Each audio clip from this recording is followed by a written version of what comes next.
Épître de Jude.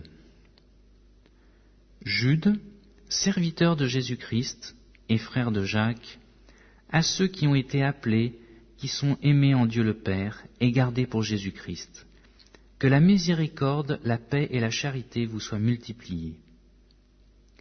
Bien-aimés, comme je désirais vivement vous écrire au sujet de notre salut commun, je me suis senti obligé de le faire afin de vous exhorter à combattre pour la foi qui a été transmise aux saints une fois pour toutes, car il s'est glissé parmi vous certains hommes, dont la condamnation est écrite depuis longtemps, des impies qui changent la grâce de notre Dieu en dissolution et qui renient Dieu le seul souverain et notre Seigneur Jésus-Christ. Je veux vous rappeler, à vous qui savez fort bien de choses, que le Seigneur, après avoir sauvé le peuple et l'avoir tiré du pays d'Égypte, fit ensuite périr les incrédules, qu'il a réservés pour le jugement du grand jour, enchaînés éternellement par les ténèbres, les anges qui n'ont pas gardé leur dignité, mais qui ont abandonné leur propre demeure. Que Sodome et Gomorrhe et les villes voisines qui se livrèrent comme eux à l'impudicité et à des vices contre nature sont donnés en exemple, subissant la peine d'un feu éternel. Malgré cela, ces hommes aussi, entraînés par leur rêverie, souillent pareillement leur chair, méprisent l'autorité et injurient les gloires. Or l'archange Michel, lorsqu'il contestait avec le diable et lui discutait le corps de Moïse, n'osa pas porter contre lui un jugement injurieux. Mais il dit que le Seigneur te réprime.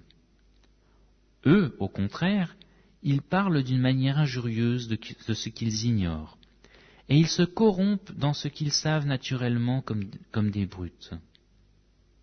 Malheur à eux, car ils ont suivi la voie de Caïn, ils se sont jetés pour un salaire dans l'égarement de Balaam, ils se sont perdus par la révolte de Corée. Ce sont des taches dans vos agapes, faisant impudemment bonne chère, se repaissant eux-mêmes. Ce sont des nuées sans eau, poussés par les vents, des arbres d'automne sans fruits, 2 fois morts déracinés. Des vagues furieuses de la mer, rejetant l'écume de leurs impuretés.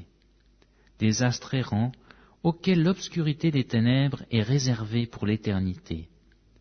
C'est aussi pour eux qu'Enoch, le 7e depuis Adam, a prophétisé en ces termes : « Voici, le Seigneur est venu avec ses saintes myriades pour exercer un jugement contre tous, et pour faire rendre compte à tous les impies parmi eux de tous les actes d'impiété qu'ils ont commis, et de toutes les paroles injurieuses qu'ils ont proférées contre lui des pécheurs impies. Ce sont des gens qui murmurent, qui se plaignent de leur sort, qui marchent selon leur convoitise, qui ont à la bouche des paroles hautaines, qui admirent les personnes par motif d'intérêt. Mais vous, bien-aimés, souvenez-vous des choses annoncées d'avance par les apôtres de notre Seigneur Jésus-Christ. Ils vous disaient qu'au dernier temps, il y aurait des moqueurs, marchant selon leur convoitise impie. Ce sont ceux qui provoquent des divisions, hommes sensuels, n'ayant pas l'esprit. Pour vous, bien-aimés, vous édifiant vous-même sur votre très sainte foi, et priant par le Saint-Esprit, maintenez-vous dans l'amour de Dieu, en attendant la miséricorde de notre Seigneur Jésus-Christ pour la vie éternelle. Reprenez les uns, ceux qui contestent. Sauvez-en d'autres en les arrachant au haut du feu. Et pour d'autres encore, ayez une pitié mêlée de crainte, haïssant jusqu'à la tunique souillée par la chair. Or, à celui qui peut vous préserver de toute chute et vous faire paraître devant sa gloire irrépréhensible et dans l'allégresse, à Dieu, seul sage et notre Seigneur, par Jésus-Christ notre Seigneur, soit gloire, majesté, force et puissance, et maintenant et dans tous les siècles. Amen.